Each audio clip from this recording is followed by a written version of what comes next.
Ils étaient heureux, insouciants, vivants. Ils regardaient le feu d'artifice en famille ou entre amis, mangeaient une glace, dansaient, et en une fraction de seconde, plus rien. Il y a des actualités qui marquent, celles dont on se souvient avec une précision troublante. On sait où on était, ce qu'on faisait, comment on l'a appris. Ce genre de moment où le temps semble s'arrêter, où ce qu'on entend est si horrible, si inhumain, que l'on a du mal à y croire. 10 ans après, ce sentiment de malaise et d'incompréhension ne s'est jamais apaisé, c'est clairement toujours aussi vif, et je pense que je suis pas le seul.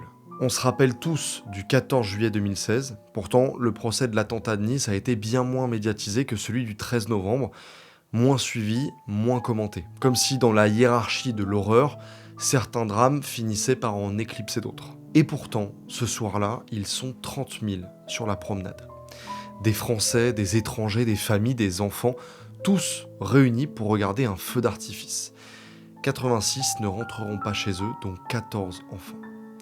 Plus de 450 blessés et des milliers de traumatisés à vie. Des chiffres qui cachent des prénoms, des visages, des histoires. Le deuil est national, la colère aussi, parce qu'après le drame, il y a les questions qui dérangent. Comment un camion de 19 tonnes a-t-il pu foncer sur 30 000 personnes dans la ville la plus surveillée de France? Le dispositif de sécurité a-t-il failli? Et pourquoi 10 ans après, certaines familles se battent encore pour obtenir des réponses? Mais cette nuit-là, ce n'est pas que l'histoire d'un drame, c'est aussi une histoire d'entraide, de solidarité et d'humanité. Celle de gens ordinaires qui, face à l'impensable, ont choisi de ne pas détourner les yeux, de rester, d'aider, de se battre au péril de leur vie. Alors, que s'est-il vraiment passé le 14 juillet 2016 sur la promenade des Anglais?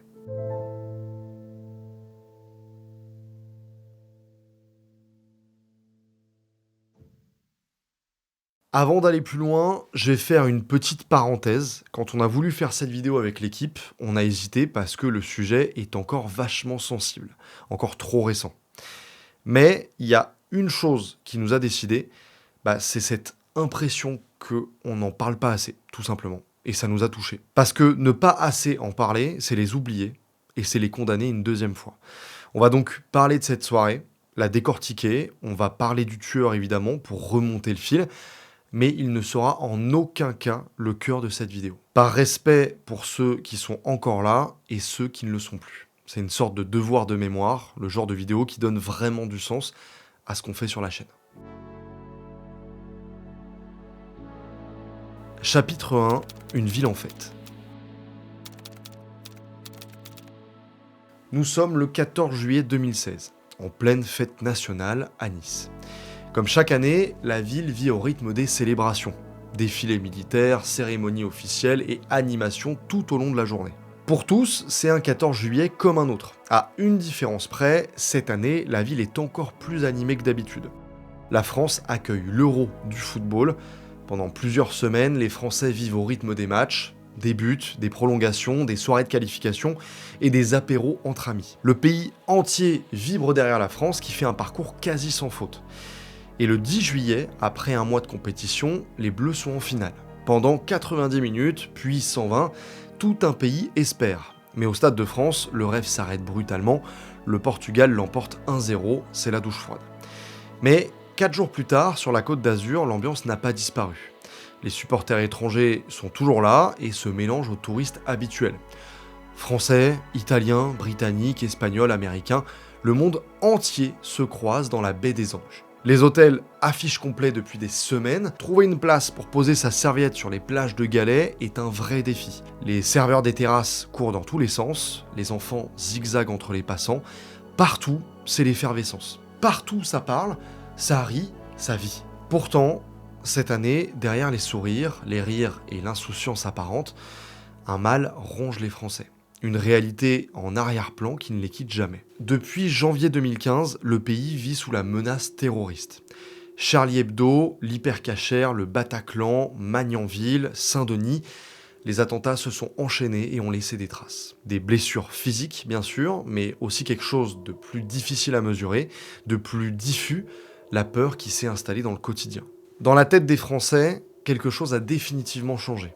À aller à un concert, à un match, à un feu d'artifice, se retrouver au milieu d'une foule, Avant, c'était banal. Désormais, c'est un risque. Beaucoup se sont habitués à repérer les sorties de secours, d'autres évitent les endroits bondés, d'autres encore se surprennent à fixer les sacs abandonnés ou les comportements inhabituels. Cette peur, elle sort pas de nulle part, l'état d'urgence dure depuis des mois. Il devait être exceptionnel, il est devenu la norme. Dans les aéroports, les centres commerciaux ou les rues les plus fréquentées, les citoyens ont pris l'habitude de croiser des soldats armés. La fouille des sacs est devenue normale, les regards inquiets aussi. La France semble en guerre contre des ennemis invisibles prêts à surgir à chaque coin de rue. Pourtant, le peuple français continue de sortir, de se retrouver en terrasse ou dans des salles de concert, de prendre ce risque. Parce qu'au fond, ne pas y aller, c'est laisser la peur gagner, les terroristes gagner. Mais à l'été 2016, cette menace semble plus concrète que jamais. Juste avant l'euro, le groupe terroriste Daesh avait lancé des menaces contre la France. Les dispositifs de sécurité avaient été renforcés massivement, et puis, rien. Aucun assaut, pas de bombe non plus, la menace semble s'écarter. L'Élysée vient même d'annoncer que l'état d'urgence s'arrête à la fin du mois de juillet, le pire semble derrière. Pourtant, ce jeudi 14, au milieu de cette foule, un homme circule lui aussi.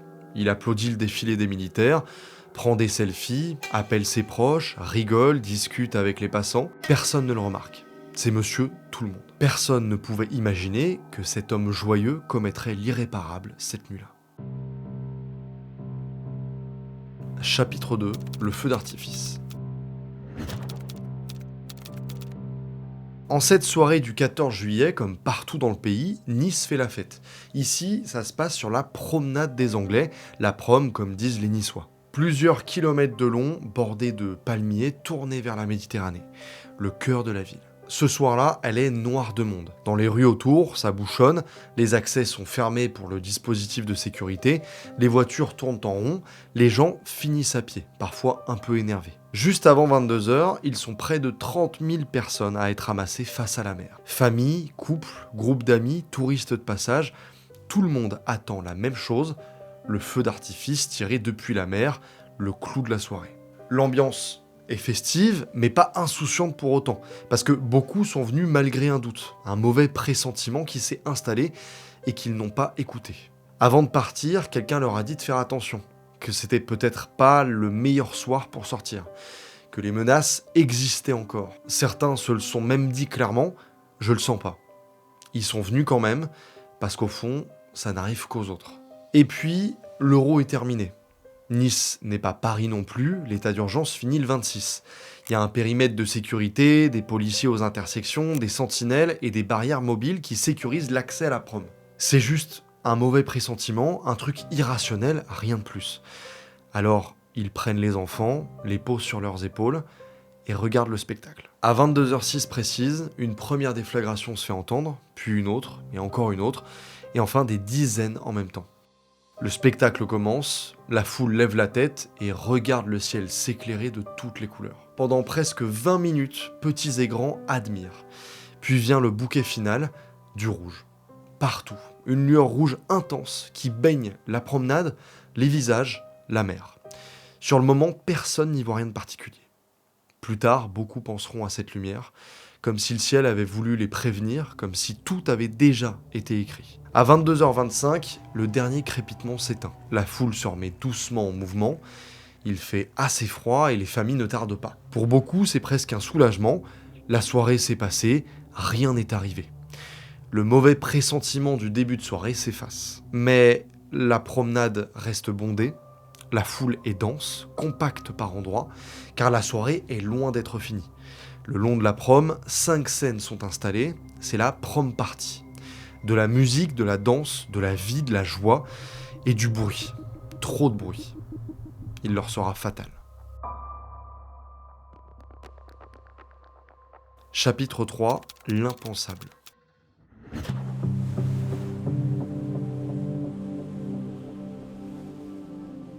« 22h30 passées, promenade des Anglais. Nous sommes pile en face du Negresco, un des palaces les plus mythiques de la Côte d'Azur. C'est là que la foule est la plus dense.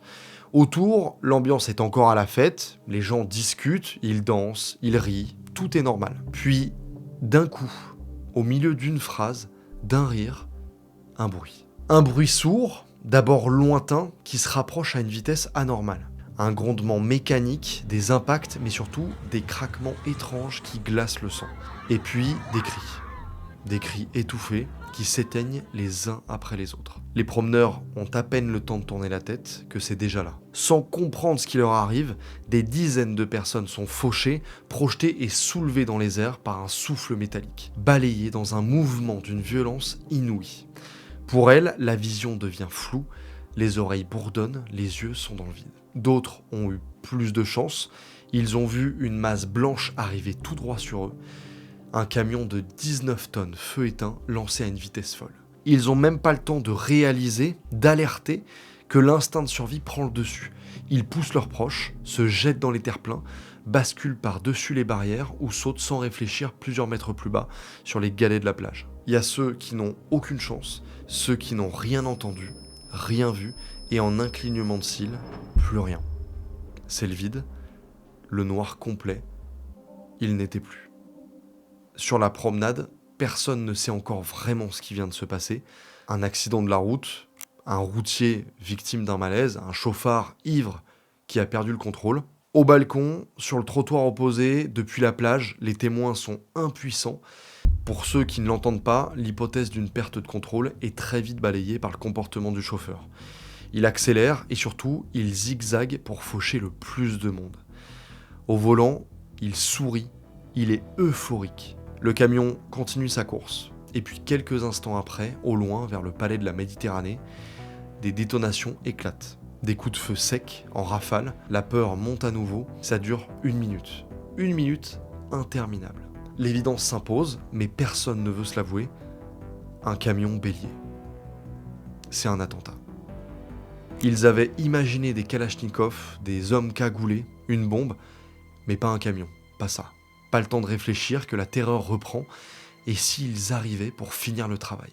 Nouveau mouvement de panique, la foule court dans tous les sens, se marche dessus, cherche un abri. Mais rien ne se passe. La promenade est déserte. C'est le silence, un silence lourd, pesant, qui ne les a jamais quittés. Quand les victimes sortent de leur état de choc, la scène est chaotique. Le temps s'est arrêté, des gens crient, d'autres hurlent. Pourquoi ? Des lampadaires sont écroulés, il y a du verre partout, des traînées de sang sur des mètres, des corps, beaucoup trop de corps. Ou du moins ce qu'il en reste. Ce jour-là, ce qu'ils ont vécu, on ne pourra jamais le comprendre. Et sachez que j'essaie de décrire le minimum pour qu'on puisse quand même se représenter l'horreur qui s'est passée, parce que c'est des faits, ça s'est déroulé, mais je rentre pas non plus dans les détails pour faire du voyeurisme malsain, c'est pas du tout l'objectif. Parmi les victimes, des enfants, des frères, des amis, des parents, des étrangers en vacances.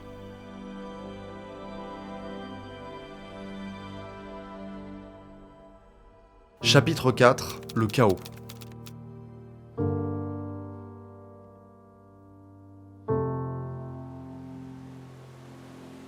Il est maintenant 22h35 passé. Sur la prom, c'est la désolation.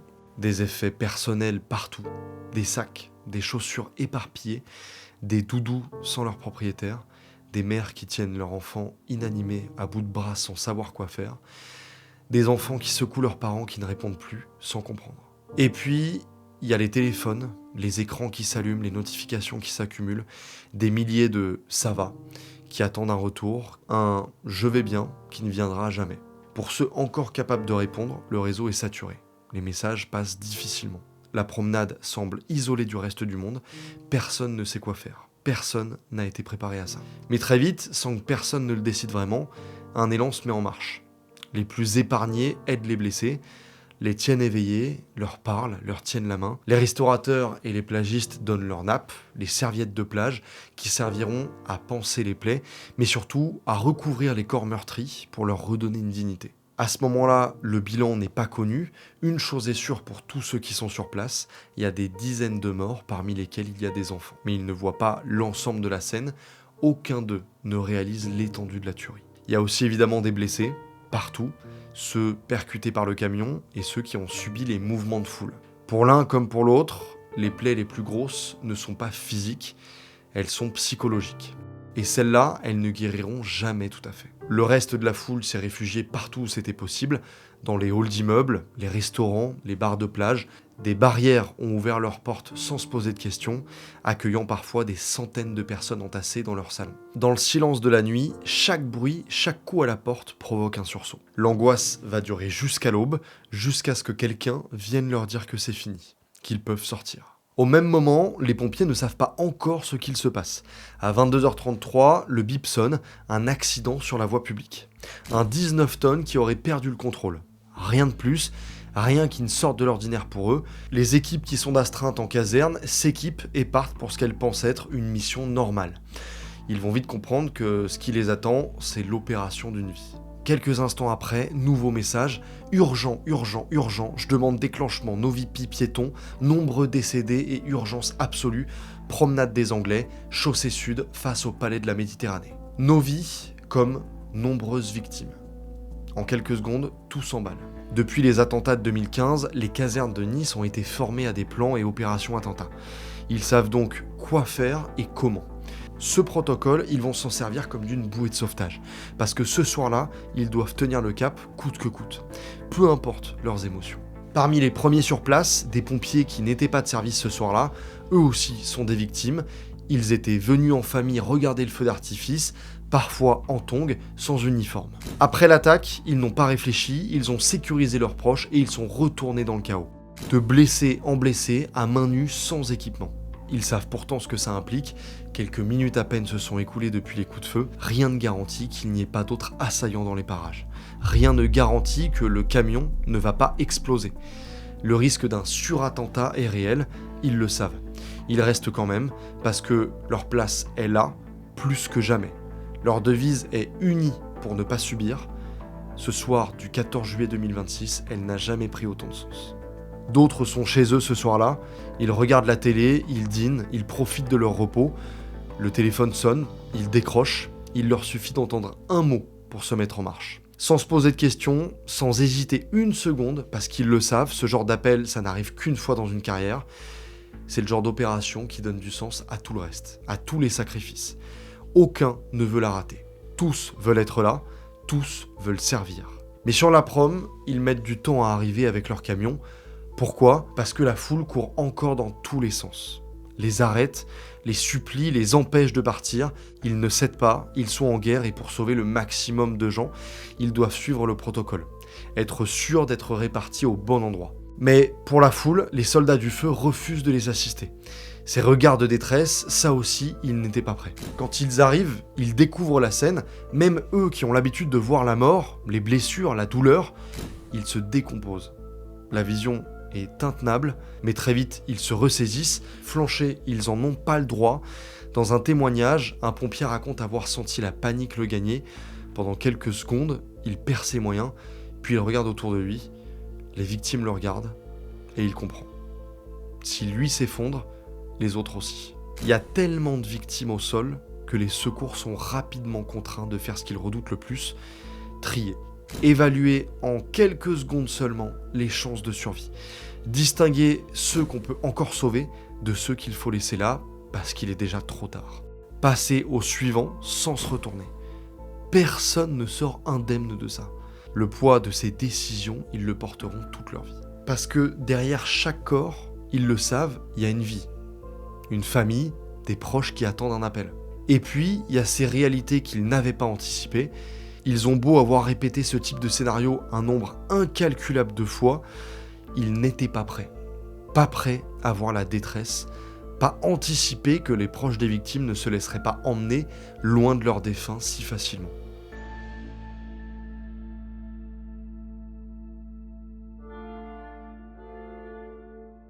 Rapidement, les secours ne sont plus seuls. Les forces de l'ordre sécurisent les lieux, protègent les équipes d'une éventuelle nouvelle attaque. Au cœur de la nuit, plusieurs rumeurs vont continuer de les terrifier. Celle d'une prise d'otage, d'une fusillade et d'un gaz étrangement odorant. Finalement, rien de tout ça, mais la preuve de l'ambiance apocalyptique qui les entoure. Les forces de l'ordre ne vont pas se contenter d'assurer la sécurité, elles participent aussi aux évacuations. Elles portent les blessés, les rassurent, les transportent vers les hôpitaux. Et puis, il y a tous les autres. Tous les valides, ceux capables de tenir debout, ils improvisent des brancards, utilisent leur propre voiture pour transporter les cas les plus graves, parfois même dans les coffres. Tout le monde fait ce qu'il peut. Une boîte de nuit ouvre ses portes et se transforme en hôpital de fortune.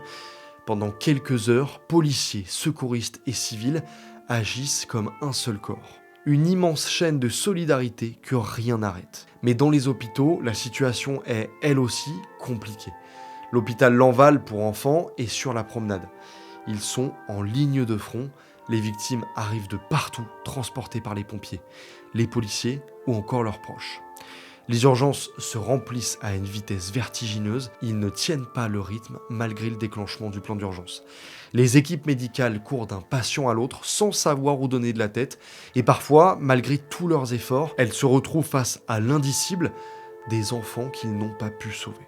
Cette nuit-là, ils sont 173 pompiers à arriver sur la scène en moins de 30 minutes, avec eux 18 médecins et 36 infirmiers. Au cours de la nuit, ils seront 460 pompiers et 50 véhicules d'intervention. Entre 22h33 et 1h57, soit 3h20, ils sauveront les blessés sans relâche. Et puis, il y a ceux qui n'étaient pas sur la promenade. Les parents restés à la maison, les proches devant leur télévision, tous ceux qui pensaient que leurs enfants, leurs amis ou leurs conjoints passaient simplement une bonne soirée. Jusqu'à ce que le téléphone sonne, ou que les infos diffusent un flash spécial. Pendant des heures, ils vont attendre des nouvelles dans l'angoisse. Il y a ceux qui se précipitent sur place, sans réfléchir, qui franchissent les barrières de sécurité dans l'espoir de retrouver un proche vivant. Les plus chanceux arrivent pour les accompagner, les autres les cherchent pendant des heures avant de réaliser que la personne est là, juste devant eux, sous un drap. Beaucoup arrivent après l'évacuation de la promenade, l'accès est alors interdit, ils vont rester là, toute la nuit, à fixer de loin un drap blanc en essayant de comprendre comment, en si peu de temps, tout a basculé. Pour beaucoup, les heures qui suivent l'attentat seront les plus longues de leur vie. L'attentat, puis la certitude. Le nom de leurs proches inscrit sur une liste qui ne cesse de s'allonger. À 4h45 du matin, après que les équipes de déminage soient intervenues et sécurisé le secteur, les premières bougies sont allumées sur la promenade des Anglais, au milieu des débris et des corps drapés de blanc. Le silence est total, ceux qui ont traversé cet enfer n'oublieront jamais l'horreur, mais ils n'oublieront pas non plus l'autre visage de cette nuit, cette solidarité immédiate, absolue. Les portes des particuliers qui s'ouvrent pour cacher des inconnus, les bras qui soutiennent les blessés, face à la barbarie, ils ont fait bloc. Pendant que Nice lutte encore pour sauver les siens, partout en France, les flashs spéciaux annoncent blanc sur rouge une attaque terroriste. Au début, c'est le flou total. On parle d'un camion fou, de fusillade, de prise d'otages. Personne ne sait vraiment ce qui se passe, mais tout le monde comprend l'essentiel. On est le 14 juillet et la France vient d'être frappée en plein cœur. Les Français suivent les chiffres, ceux qu'on redoute, 30, puis 50, puis 70, 80. Le nombre de morts augmente, et avec la peine de tout un peuple. Ce soir-là, les Français pleurent leurs compatriotes, mais aussi tous les étrangers présents. Ils sont unis dans la douleur, ils sont Nice. Le choc est immense, les jours qui suivent, tout s'enchaîne, enterrement par dizaines, marche blanche, discours du président, beaucoup y assistent sans vraiment réaliser. Tout paraît encore si abstrait. Mais dans ce flou, une chose obsède les Niçois, obsède les Français, une question: comment un camion de 19 tonnes a-t-il pu rouler sur près de 2 km sans que personne ne l'arrête ?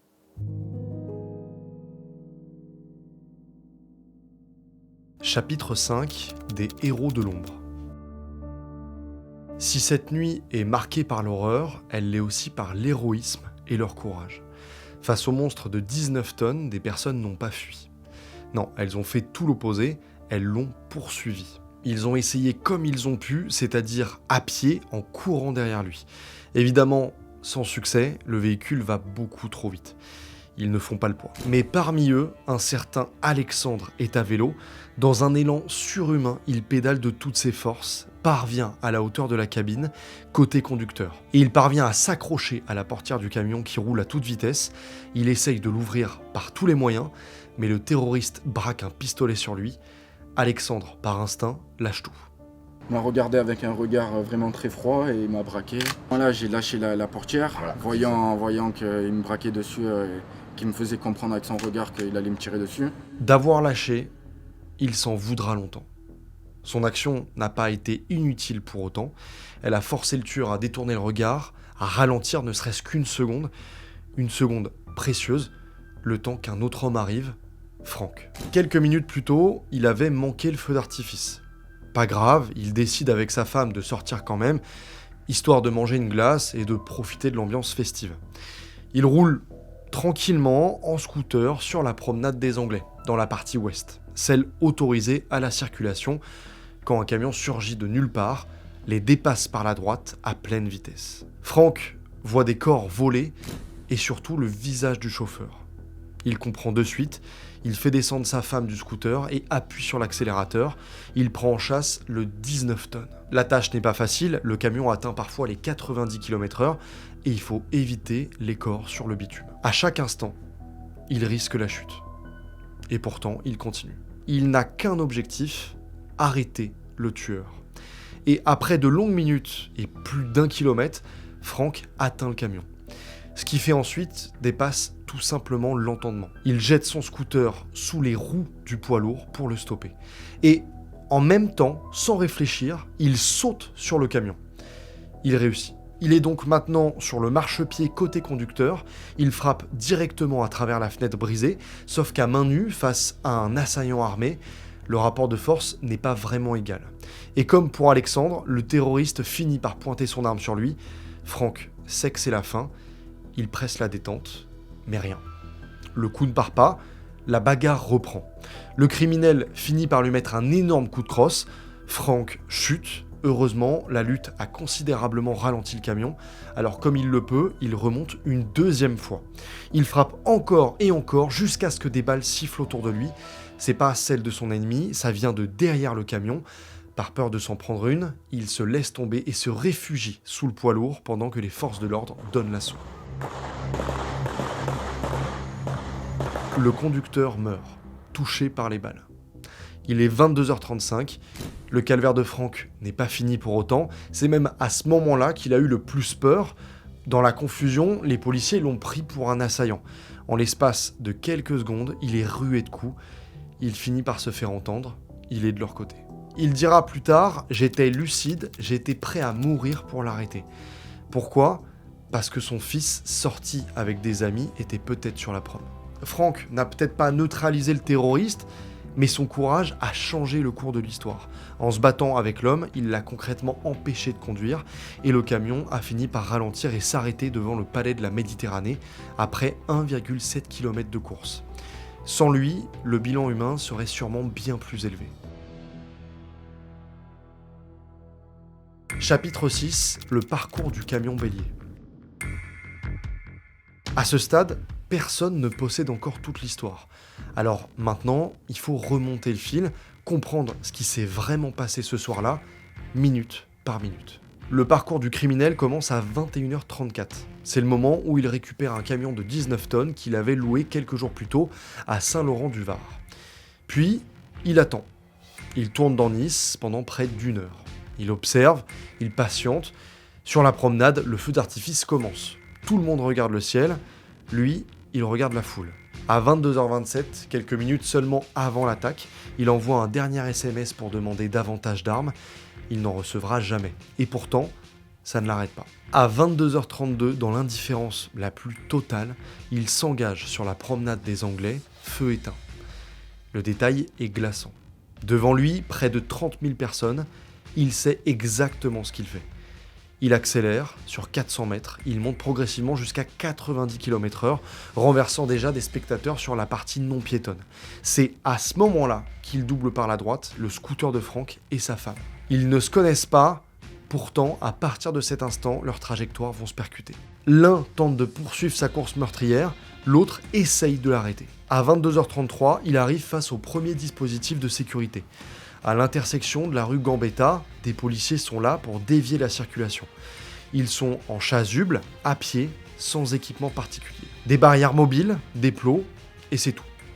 Le camion ne ralentit pas, il monte sur le trottoir et il passe, comme si rien n'était là. 400 mètres plus loin, un second point de contrôle, des policiers nationaux cette fois, à hauteur de l'hôtel Westminster.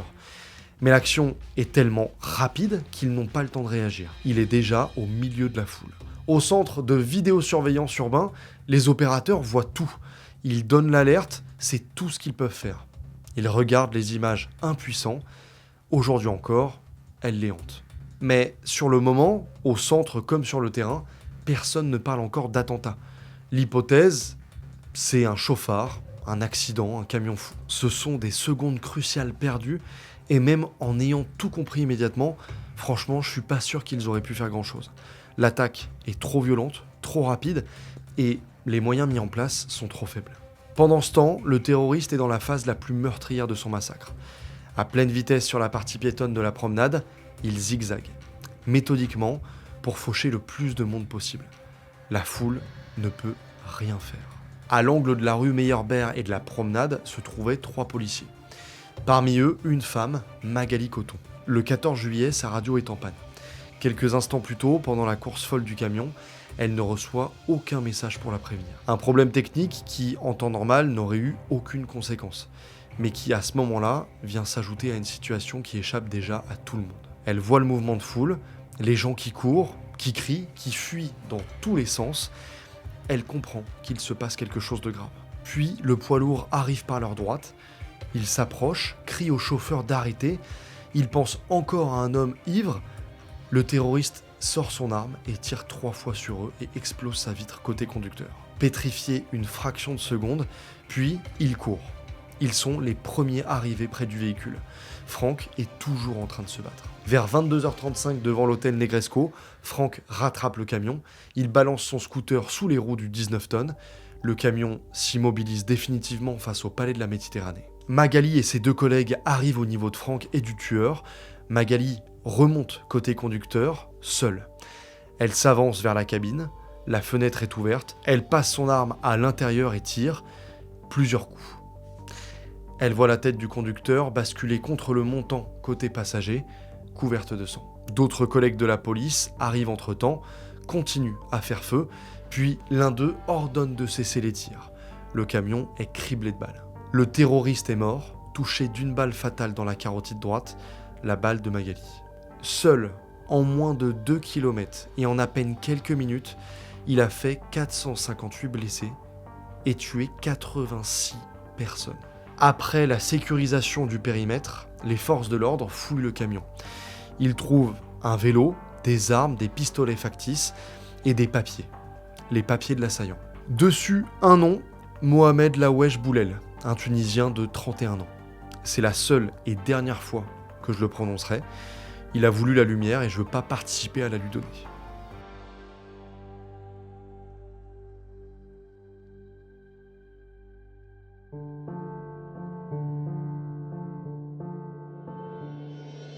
Chapitre 7, un djihadiste convaincu ou un fou. Dans la nuit du 14 au 15 juillet, à 3h50, François Hollande prend la parole. En plein milieu de la nuit, il confirme ce que tout le monde redoutait, la France est sous la menace du terrorisme islamiste. La machine s'enclenche, un deuil national de 3 jours est décrété, l'état d'urgence qui devait prendre fin le 26 juillet est prolongé de 3 mois. Mais très vite, une question s'impose, qui est cet homme ? Est-il vraiment lié à l'État islamique ? La réponse est loin d'être évidente. Son portrait n'a rien du cliché d'un djihadiste. Ses voisins, ses collègues, les gens de son quartier, bref, toutes les personnes qui le connaissaient sont unanimes, rien ne pouvait le relier à la religion, rien. Alcool, fêtes, porc faisaient partie de son quotidien. La mosquée, elle, jamais. Les prières non plus. Les enquêteurs découvrent qu'il était aussi un habitué des conquêtes féminines et masculines. Il se rendait au moins une fois par jour sur des sites de rencontres pour hommes. Aucune radicalisation détectée, pas de fiche S connue de la police, oui, mais pour des violences conjugales, des vols, des dégradations. 5 condamnations. C'est l'incompréhension. Pour tous, le doute monte, attentat terroriste ou acte criminel d'un déséquilibré. La justice française et la famille du tueur en Tunisie s'accordent sur un point, cet homme était profondément malade. Un profil psychiatrique lourd, marqué par une dérive violente et des troubles mentaux profonds depuis l'enfance. Mais exclure la piste terroriste n'est pas pour autant possible. 2 semaines avant l'attentat, il change complètement de comportement. Arrête l'alcool, la salsa, les femmes, se laisse pousser la barbe, tient des propos extrémistes. Le tueur semble avoir le visage complètement différent de celui décrit par son entourage. Dans ses téléphones, les enquêteurs trouvent de la propagande de Daesh, une fascination morbide pour la violence extrême, des vidéos de décapitation qu'il regardait et partageait avec certains de ses proches. Les images étaient d'une telle violence qu'ils n'ont pas pu les oublier, ni le visage illuminé du meurtrier quand il les partageait. Il trouve aussi une capture d'écran d'une précédente attaque au véhicule bélier dans une foule et des recherches sur le Captagon, une drogue utilisée par certains djihadistes avant leurs attaques. Ça les rend complètement euphoriques et les permet d'agir sans hésiter. Le 16 juillet, la piste terroriste est confirmée, Daesh revendique l'attentat. La version officielle ne tarde pas, une radicalisation fulgurante et un passage à l'acte impulsif. Tout au long de l'enquête, l'hypothèse privilégiée reste donc celle d'un homme qui aurait trouvé dans la propagande de l'État islamique un mode opératoire et une raison d'assouvir ses pulsions qui existaient bien avant. Un homme seul, responsable de la tuerie de masse, sans commanditaire. L'organisation terroriste serait juste opportuniste, elle récupère l'acte après coup pour sa propagande. Sauf que dès l'été 2015, 1 an avant l'attentat, il effectue des repérages sur la promenade des Anglais et le procureur en charge confirmera plus tard que des images retrouvées dans son téléphone suggèrent qu'il prémédite une attaque depuis au moins 1 an. Alors, 2 semaines ou 1 an ? Radicalisé ou opportuniste, soldat de Daesh ou homme violent qui a trouvé dans le djihad un cadre à sa destruction. Ce qui est certain, c'est que cette affaire a tout juste 10 ans et qu'on n'a sûrement pas encore toutes les infos et toutes les vérités. Les conclusions des enquêteurs restent la même, un homme narcissique, obsédé par la violence et le sexe, dont la radicalisation reste un mystère. Ces questions-là, on ne les résoudra jamais complètement, il est mort ce soir-là. Ce qui ne fait aucun doute en revanche, c'est la préméditation de l'attentat. Il organise d'abord ses finances, vend sa voiture pour acheter des armes et loue le camion. Le 4 juillet, il se rend à Saint-Laurent-du-Var. D'abord, aucun camion n'est disponible, puis malheureusement, une annulation. Le tueur est maintenant en possession d'un 19 tonnes, et si il n'y avait pas eu de désistement. Un détail, un si, qui rappelle parfois que ça tient à rien du tout. Entre ce jour et le 13 juillet, on découvre l'intolérable. Le véhicule est filmé avec un comportement suspect quelques jours avant l'attaque, pas une fois, 11 fois. Sur la promenade, manœuvrant sur le trottoir pendant une 30aine de minutes cumulées. Il aurait été confondu avec un camion de livraison. Pourtant, un arrêté municipal interdit toute l'année la circulation de véhicules de plus de 3,5 tonnes sur la promenade. Il n'avait donc rien à faire là. Le rater une fois, c'est une chose, 11, c'en est une autre. C'est d'autant plus difficile à comprendre que Nice est la ville la plus surveillée de France. 1257 caméras qui filment 24 heures sur 24. Garantie selon la mairie de la sécurité des habitants. Pourtant, en ce début juillet, personne n'a bougé. Autre information importante, s'il a commis l'attentat seul, la préparation, elle, s'est faite avec de l'aide. En son absence, ce sont 8 complices reconnus qui paraîtront sur le banc des accusés lors du procès. Le lien direct avec Daesh, lui, ne sera jamais formellement établi. Dernier détail terrible, parmi les témoignages de survivants, plusieurs affirment l'avoir vu foncer délibérément vers un manège d'enfants. Chapitre 8, les responsables. Mais très vite, une autre bataille s'ouvre, celle des responsabilités. Et le timing est brutal, presque ironique. Ce même 14 juillet, quelques heures seulement avant l'attentat, François Hollande, dans le traditionnel discours de président, avait confirmé publiquement la fin de l'état d'urgence. Ce soir-là, 86 personnes meurent sans que les forces de l'ordre puissent faire quoi que ce soit. Ce détail-là, à Nice, personne ne l'a oublié. Maintenant, l'État doit rendre des comptes. La question, elle, est simple, ce drame aurait-il pu être évité ? Autrement dit, le dispositif de sécurité était-il adapté ? Le bilan humain est une réponse à lui tout seul. Au lendemain de l'attentat, le 15 juillet, Bernard Cazeneuve, ministre de l'Intérieur, affirme avec aplomb que la police nationale était présente et très présente. Une déclaration qui va dans le sens d'une radicalisation ultra rapide et indétectable du tueur, et donc, par principe, inévitable. Une semaine plus tard, le ministre est contraint de nuancer. Selon les éléments qui émergent, aucun policier national n'était positionné à l'entrée de la voie piétonne au moment de l'attaque. C'était la police municipale. Une seule voiture, des barrières mobiles, des plots, des agents en chasuble pour la circulation, dans un pays sous état d'urgence après 2 ans d'attentats en série. La mairie de Nice, elle, est à charge. Elle accuse ouvertement le gouvernement de ne pas avoir déployé suffisamment de policiers nationaux ce soir-là. Le ministère, lui, affirme qu'ils étaient 64 sur la promenade. La mairie conteste, il parle d'une trentaine. Peu importe le nombre exact, le gouvernement reconnaîtra plus tard que pour l'un comme pour l'autre, le dispositif n'était pas suffisant. L'enquête devra le confirmer. Pourtant, le 27 juillet, un rapport interne de la police conclut l'impensable, le dispositif n'était pas sous-dimensionné. La mairie conteste à nouveau. Dans les victimes, c'est l'incompréhension totale. Beaucoup font la même réflexion. Il y avait bien moins de forces de l'ordre ce soir-là que pendant l'Euro, moins que l'année précédente. Alors, pourquoi ? Comment expliquer que les effectifs n'étaient pas là ? Était-il positionné dans d'autres villes jugées plus à risque ? Le risque a-t-il été sous-estimé ? Pour l'heure, l'État n'a jamais officiellement répondu. Encore aujourd'hui, des familles de victimes poursuivent les autorités pour les failles de sécurité qu'elles estiment avoir eu lieu ce soir-là.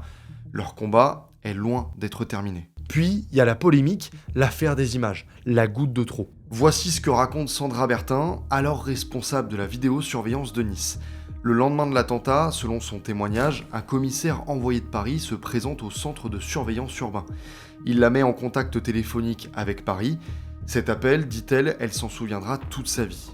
D'après elle, son interlocuteur lui demande de rédiger un rapport et d'y préciser que l'on voyait la police nationale sur 2 points du dispositif. Sandra Bertin refuse. Elle affirme n'avoir voulu écrire que ce qu'elle avait vu sur ses écrans et la police nationale à ces endroits-là, elle dit ne pas l'avoir vue. Toujours selon son récit, son interlocuteur insiste, met la pression. Elle résiste. On lui demande d'envoyer une version modifiable du rapport pour ne pas tout retaper. Elle refuse une nouvelle fois, puis, sentant qu'elle doit céder, coupe la poire en 2, elle envoie un document modifiable accompagné d'un PDF non modifiable qui la protège. Pour être clair sur ce que ça signifie, si son récit est exact, on aurait demandé à la responsable de la vidéosurveillance de modifier un rapport officiel dans un sens plus favorable au dispositif de sécurité. Il faut le rappeler, cette version est celle de Sandra Bertin et elle est aujourd'hui contestée en justice. Mais ce qu'elle décrit, elle le décrit en connaissance de cause. Elle était devant les écrans au moment où le camion s'est lancé, elle a vu le camion, elle a vu la foule faucher, elle a voulu hurler, prévenir, elle est restée impuissante. C'est ce qui explique, dit-elle, son refus de ne pas mentir, ne pas trahir ceux qui étaient restés sur la promenade. Au moment où je tourne cette vidéo, le tribunal a annoncé une mise en délibéré, c'est-à-dire que la décision est remise à une date ultérieure. Elle n'a à ce stade pas été jugée coupable, et de son côté, elle maintient sa version. Mais ce n'est pas tout.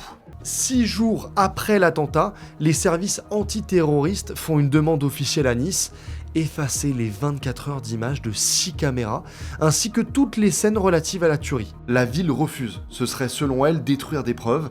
La raison de cet empressement a été ouvertement questionnée. Du côté de la justice, on avance qu'il se serait agi d'une mesure de précaution pour éviter que ces images ne fuitent sur Internet. Ces images n'en restaient pas moins l'une des pièces les plus solides du dossier.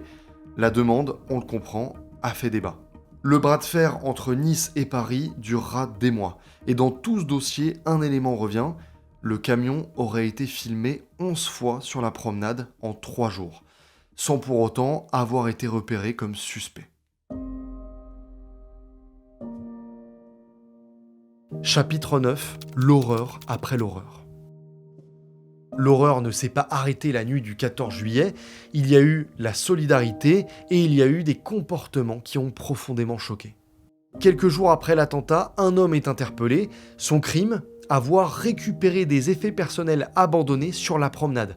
Bijoux, lunettes, sacs, souvenirs, peluches, pour les revendre sur Le Bon Coin. Des objets qui appartenaient aux victimes. Le tribunal correctionnel de Nice le condamne rapidement à une peine spectaculaire. Pour lui, ce sera la prison ferme. L'espace médiatique, lui, n'est pas épargné non plus.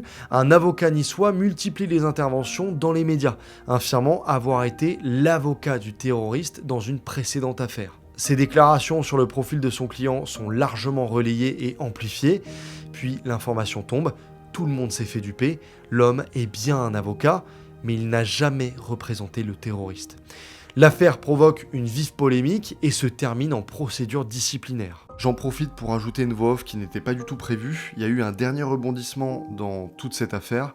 À quelques jours des commémorations, le frère du terroriste a été interpellé à Nice, où il occupait illégalement un logement situé près de la promenade des Anglais. Il a été placé en garde à vue pour ce squat et les enquêteurs vérifient sa situation. Chapitre 10, l'affaire des prélèvements d'organes. Pour certaines familles, le cauchemar ne s'est pas arrêté avec les funérailles. Dans les jours qui suivent l'attentat, 14 victimes font l'objet d'autopsies judiciaires. Au total, 173 organes sont prélevés et placés sous scellé à l'Institut médico-légal de Nice. Le problème, les familles n'en sont pas informées. Certaines ne l'apprendront que des années plus tard en consultant le dossier judiciaire. D'autres en découvrant le procès de 2022. Pour beaucoup, c'est un choc immense. Ils ne comprennent pas. Ils savent de quoi leurs proches sont morts, pourquoi une autopsie. Pour eux, le deuil devient impossible. Pour passer à autre chose, ils ont besoin que leurs proches soient inhumés entièrement. Plusieurs familles dénoncent un défaut d'information et une atteinte à la dignité des victimes. L'affaire dure pendant des années, puis finalement, victoire. La justice finit par ordonner la restitution des organes, mais de nouveaux problèmes surgissent. Certains prélèvements conservés pendant des années ne peuvent plus être identifiés par ADN. Parmi les plus engagés dans ce combat, celle d'Ami Vimal, tué à 12 ans sur la promenade des Anglais. Son père Thierry Vimal, dont on a lu le témoignage, se bat pendant des années pour obtenir la restitution du cœur et du cerveau de sa fille, toujours sous scellé. Après une longue bataille judiciaire et médiatique, la famille obtient finalement la restitution de ce qui pouvait l'être. Ils deviennent l'un des symboles de ce combat pour la dignité des victimes, jusque dans la mort. Chapitre 11, un procès qui ne résout rien. Le 5 septembre 2022, plus de 6 ans après les faits, le procès s'ouvre enfin. Pendant 3 mois, des centaines de parties civiles vont faire l'aller-retour entre leurs souvenirs et la salle d'audience. Pas à Nice, à Paris, devant la cour d'assises spéciale de l'île de la Cité, spécialisée dans le terrorisme à plusieurs centaines de kilomètres de la promenade des Anglais. Une agression de plus pour les victimes qui auraient voulu que ça se passe là où leur vie a basculé, là où leurs proches sont morts, pas dans une salle d'audience parisienne loin de l'émotion de toute une ville. Une solution au rabais est trouvée, une retransmission en direct au Palais des Expositions Acropolis de Nice. L'ambiance est particulière parce que contrairement au procès du 13 novembre, le tueur n'est pas dans le box, il n'y a pas non plus un commanditaire, un chef qui aurait pu répondre de ses actes. Le terroriste était seul et abattu le soir même.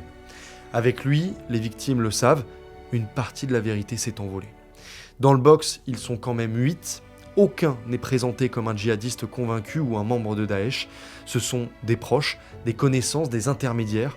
Certains sont soupçonnés d'avoir fourni des armes, d'autres d'avoir participé à la logistique, d'autres encore d'avoir échangé avec lui des messages particulièrement inquiétants dans les semaines précédant l'attaque. Parmi eux, un Tunisien soupçonné d'association de malfaiteurs avec terroristes. Avec lui, le conducteur du camion a échangé de nombreux messages les semaines juste avant l'attentat. Un d'eux a indigné l'Assemblée. « Vas-y, charge le camion avec 2000 tonnes de fer et nique, coupe-lui les freins mon cher ». Une technique pour faire encore plus de dégâts, c'était 3 mois avant l'attentat. Mais ce qui marque surtout ce procès, ce sont les victimes. Pendant plusieurs semaines, des familles racontent la perte d'un enfant, des survivants décrivent les cauchemars, les blessures, la culpabilité d'être encore là. Certains témoignages durent quelques minutes, d'autres durent plus d'1 heure. Plus de 280 victimes viendront à la barre, 280. Pour rappeler que derrière les chiffres, il y a des vies, des visages, des histoires. Le verdict tombe le 13 décembre 2022. 2 sont reconnus coupables d'association de malfaiteurs en relation avec une entreprise terroriste. 18 ans de réclusion criminelle chacun. Les 6 autres accusés écopent de peines allant de 2 à 12 ans pour trafic d'armes ou association de malfaiteurs. Aucun complice direct identifié. Conclusion du procès, il a bien agi seul, mais pas sans aide autour de lui. Les 2 accusés d'association de malfaiteurs terroristes font appel. En juin 2024, la cour d'appel confirme 18 ans chacun, avec une période de sûreté des 2/3. Pour beaucoup de victimes, le procès n'a pas apporté toutes les réponses. Des zones d'ombre demeurent. Ils voulaient comprendre, la mort du tueur les en empêche. Mais pour la première fois depuis le 14 juillet 2016, leur souffrance a été entendue. Publiquement, pendant des mois, devant la justice française. Et en effet, le procès ne règle pas tout. En parallèle, plusieurs associations de victimes continuent de se battre sur un autre front, celui des failles du dispositif de sécurité de ce soir-là. En 2022, puis 2023, la justice élargit son enquête. On ne parle plus seulement de mise en danger de la vie d'autrui, on parle d'homicide et de blessures involontaires. Les magistrats cherchent à savoir si le dispositif était adapté, si les effectifs prévus étaient vraiment sur le terrain et si des négligences ont pu aggraver le bilan. À ce stade, aucune responsabilité pénale n'a été établie, mais pour les familles, cette procédure, c'est une dernière tentative d'obtenir une vérité, leur vérité. Après l'attentat, les familles n'ont pas été abandonnées.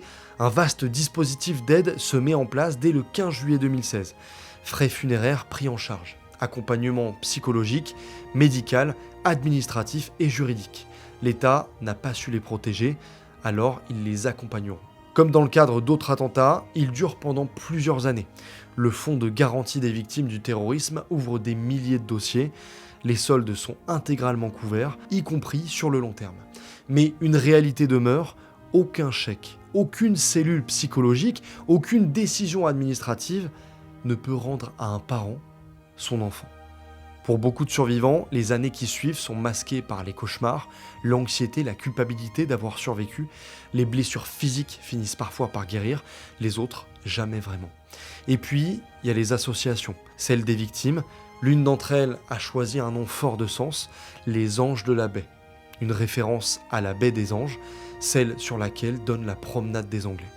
Depuis 2016, pour de nombreuses familles niçoises, les Anges de la Baie ont un visage, ceux des 86 femmes, hommes et enfants qui ont perdu la vie ce soir-là, et dont les proches, 10 ans après, continuent de faire vivre la mémoire.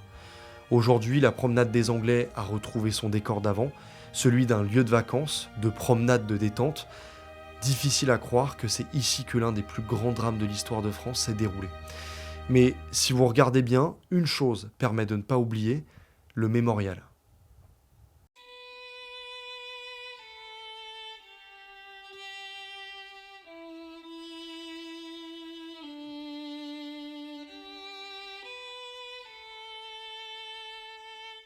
Le 14 juillet 2016 n'était pas censé être une date historique. C'était une journée d'été parmi tant d'autres, remplie de petites préoccupations du quotidien. Des clés perdues, une voiture en panne, un enfant qui pleure, mais aussi un bon restaurant en terrasse. Rien d'exceptionnel, le genre de journée qu'on oublie normalement quelques semaines plus tard. Ils y avaient tous pensé ce soir-là, la menace, les attentats, les années qui avaient précédé, mais ils avaient tous choisi de venir quand même, de vivre, de ne pas laisser les terroristes gagner, sans savoir que ce soir-là, ça n'arriverait pas qu'aux autres. Et c'est peut-être ça qui continue de nous bouleverser et de me bouleverser 10 ans plus tard, parce que les victimes du 14 juillet 2016, c'était pas des héros, c'était pas des personnalités publiques ou encore des symboles. C'était simplement des gens qui avaient prévu leur soirée, des vacances, un lendemain, des gens qui nous ressemblent. Ce soir-là, c'est la France qui a été attaquée, mais ce sont des individus qui ont tout perdu, avec leur histoire, leur espoir, leur chagrin, leur projet du lendemain, d'un coup sans que rien ne les prépare. Tout s'est arrêté. Ils laissent derrière eux des livres pas finis, des travaux à moitié entamés, un lit vide, une partie de jeux vidéo pas finie. C'est comme s'ils s'étaient évaporés. Cette vidéo, c'est sûrement l'une des plus éprouvantes que j'ai faites sur la chaîne, mais dans l'horreur, il y a un truc qui m'a frappé et qui me fait chaud au cœur, c'est l'humanité, la solidarité plus forte que la barbarie. De tous les témoignages, c'est ça qui ressort, des parents qui viennent de perdre un enfant et qui disent aux médecins de partir parce qu'il y a d'autres gens à sauver, ceux qui ont ouvert la porte de chez eux à des inconnus pour se réfugier, ceux qui ont poursuivi en scooter l'assaillant. Le terrorisme veut briser, séparer en ce soir du 14 juillet, ils étaient tous unis. Ce soir-là, même à des milliers de kilomètres, on ne pouvait rien faire que de pleurer avec eux. Nous étions tous Nice. Cette année, ça fait 10 ans. Alors ne les oublions pas.